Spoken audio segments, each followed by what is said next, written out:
Breaking tonight, Nancy Pelosi refusing to condemn Ilhan Omar. She actually said she didn't think Omar's tweets were intentionally anti-Semitic. Really?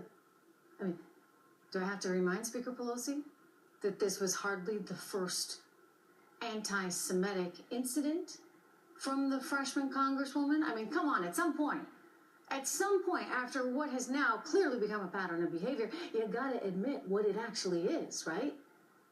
Let's be honest. Because no one believes that Ilhan Omar is doing this unintentionally. Shame on the Democrats for not calling out this hate. They spent so much time going after Donald Trump, accusing him of hate speech, accusing him of racism, and yet they refuse to call out the likes of this congresswoman from Minnesota, Ilhan Omar, who has made basically her hatred of Israel abundantly clear to the world.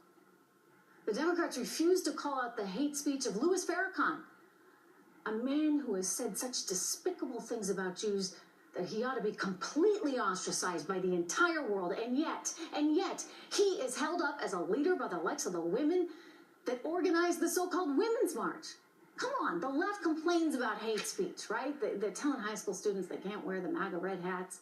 They're accusing students that dared to post Trump signs on college campuses of hate speech. For goodness sakes, colleges were out there banning Trump signs during the presidential election.